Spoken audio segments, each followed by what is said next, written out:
Hey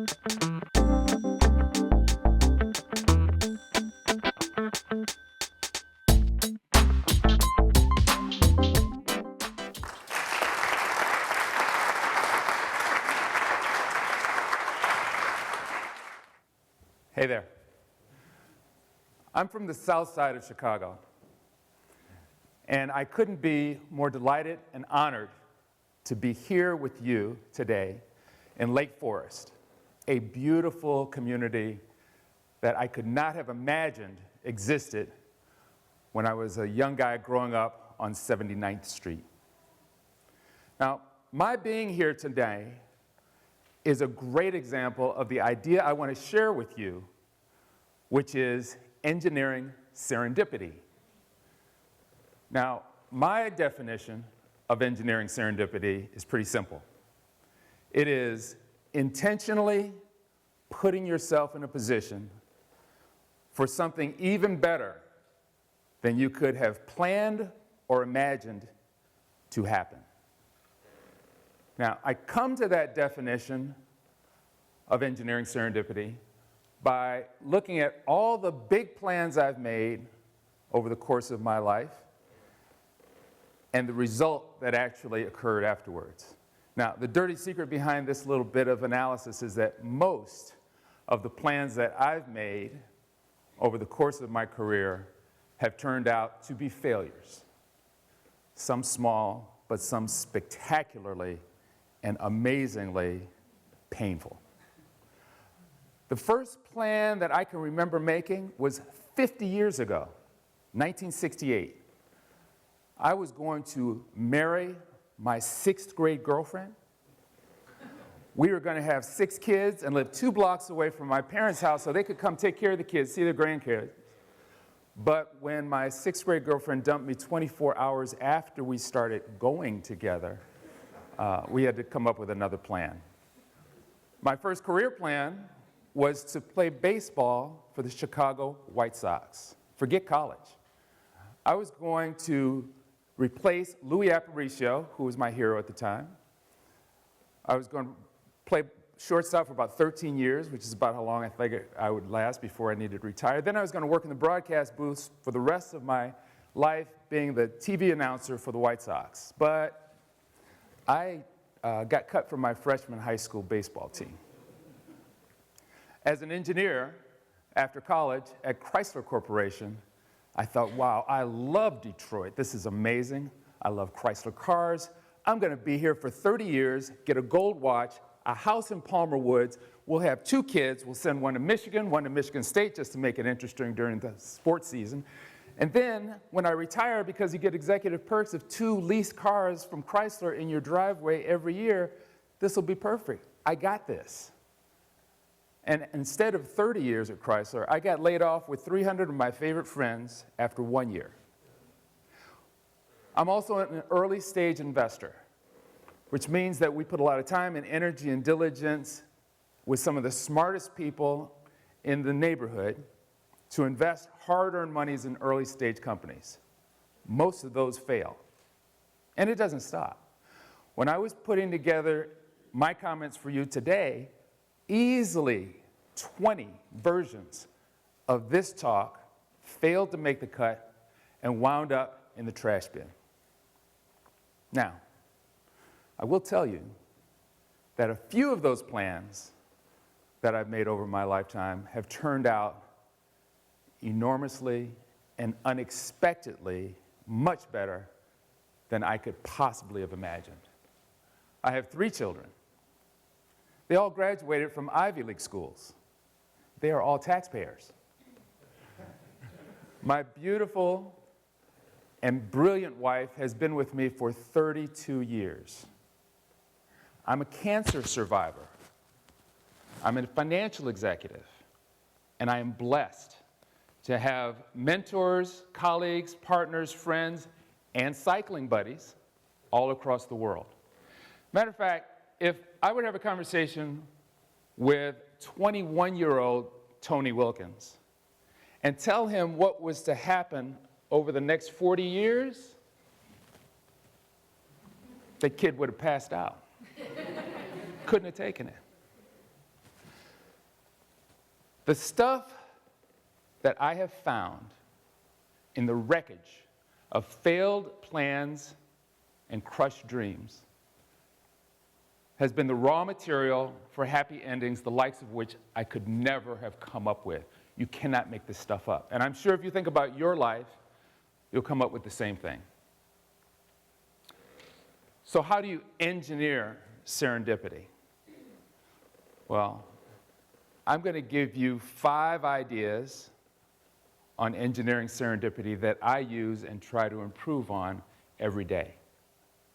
Number 1, be very honest about what you really want.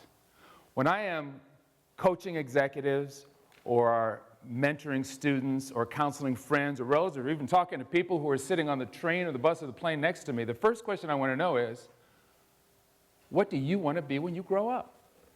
Now, it's a silly question, but then I follow it up and make it a hard question. And I say, tell me in 5 words. What that does is it makes you go, what do I want to be? And you have to get very focused on an answer that is specific to what you're trying to do. And it doesn't matter if the answer is, I really don't know, or as one of my clients said to me, oh, that's easy. I want to be a program manager for an extraterrestrial autonomous space exploration vehicle project for NASA. Okay, that's pretty specific. And we can work with either one of them, because when you have something on your mind, when you have an idea or someplace you want to do or something on your mind, the universe will serve it up to you.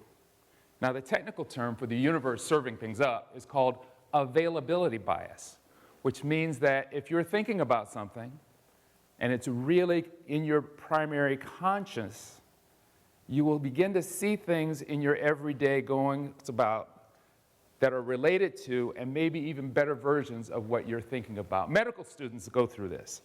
They all come to med school and they go, I'm going to be a doctor. Some don't know what kind of doctor they're going to be. Others have very specific subspecialties in mind. But over the course of the next 4 years, as they're introduced to peers, professors, and patients, what's served up to them by medical school, or the universe, are specialties, subspecialties, patients, geographies, and practices that they probably never even imagined that actually fit much better for who they are and what they want to do. So be honest about what you want to do. Number 2, ask questions.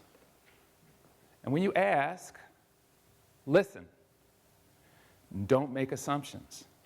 Because the life that you're trying to lead that's in your brain is a nice one, but the amazing life that might be even better is in other people's heads. And it works even better if you're in a place where you don't feel that you particularly belong or deserve to be in.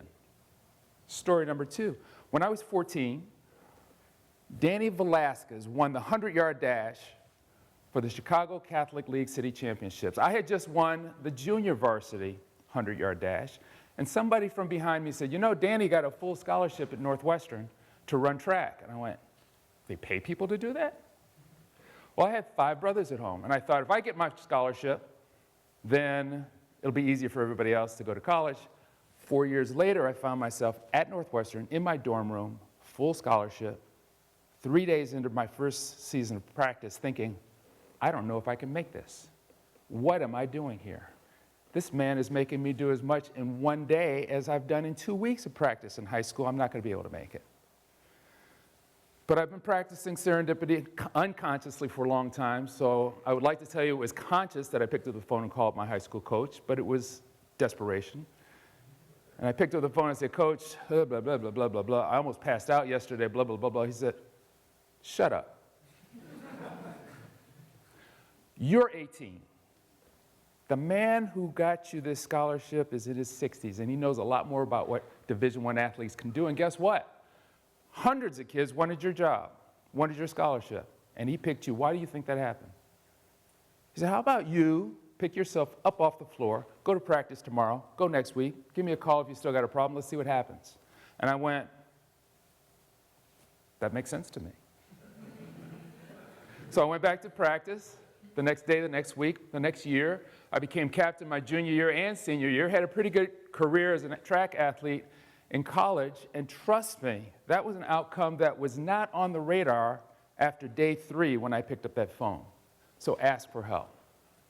Number 3, be helpful. Many years ago, I worked at a place where there was a woman who worked in another division. She would just come by my office and say, "What's your opinion on my career, my colleagues, my future?" And I would give her whatever advice I could, and she would go away. And a few years later, she got a job in California. We lost touch. 5 years later, I saw her in the lobby of a building in Los Angeles, and we exchanged pleasantries, exchanged contact, but didn't really get back in touch until 6 years later. I was sitting in my house, the phone rings, and she said, "Hey, rumor has it that you're looking for a job." Well, rumor's right now. I am looking for a job. She said, "Send me your resume. I know somebody at a company that's looking for a job that has your name on it." I sent my resume. I had a conversation. A couple of months later, I had what has turned out to be the best job that I've had in 40 years of working. So be helpful. You never know when your life is going to become more amazing because somebody you help comes back around. Be fearless. Now, after I got laid off from Chrysler, I got a job in Atlanta. And I was working in a very high-tech environment. It was so much fun. We were doing the coolest stuff. We had the nicest toys. I had a beautiful house on a quarter-acre of land, a nice car in the driveway, until a friend of mine called me up and said, "Tony, I've been working in this thing, a mergers and acquisitions issue, and I just talked to the investment bankers from New York, and they said that they charged our company $9 million for the 6 weeks' worth of work they had done, and the chairman had given them a $1 million bonus because he was so happy." Okay. Well, back then, the 5-word description of what I wanted to be when I grew up was always be entirely financially independent. And I thought about $9 million plus a bonus, and I thought about what I was making as an engineer. I did the math, carry the 1, add this to that, and I went, I can't be an engineer anymore. So I called my dad. "Hey, Dad, I'm going to quit my job, move to Chicago, go to business school, get an MBA, become an investment banker," expecting him to say, "That's cool," but he didn't. He was not impressed. So I called my friends, my other engineering buddies, my classmates, my teammates. Nobody thought this was a good idea, which shook me up a little bit. And then I remembered that the voice inside of me had said, "You can't be an engineer anymore." So I did. I quit my job. I moved to Evanston. I worked in Skokie. I went downtown for business school for 3 years. That was my triangle. And when I got out of business school with my brand new degree from the University of Chicago Booth School of Business, nobody would hire me as an investment banker. Well, again, this engineering serendipity thing has been with me for a long time. So I was talking to everybody to try and figure out what's the next plan. How can I not make this a mistake? And I was having a conversation with a woman who was in charge of corporate communications at the company that I worked at in Skokie in the lunchroom. And she said, "Hey, my husband is a general counsel at a firm that does asset management. Maybe you should talk to him." Boom. Went and had a conversation with Keith Rudolph. We talked for a while. And in 6 weeks, I had a job as a junior portfolio manager in asset management, a slice of the investment industry that was not investment banking, but astonishingly well-suited for my personality and what I was trying to do. So when that little voice inside of you says something, listen. It is the voice of the universe. It is correct. And whether it tells you to do or not to do something, follow that. Finally, I will tell you to ruthlessly challenge what it is you do know. For older people, this is really tough. Because in the crush of a difficult decision or the comfort of an easy one, it's easy to kick back and make a quick decision based on what you know. But trust me, the juice is worth the squeeze of getting over a quick decision and challenging what you know. Many years ago, I had a business trip to Asia, a 2-week trip to Asia, and I decided to take my 2 sons with me. They were 11 and 14.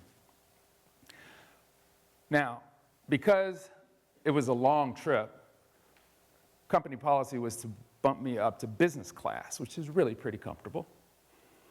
And I had enough miles from all the travel that I did at that time to buy the boys round-trip tickets in coach.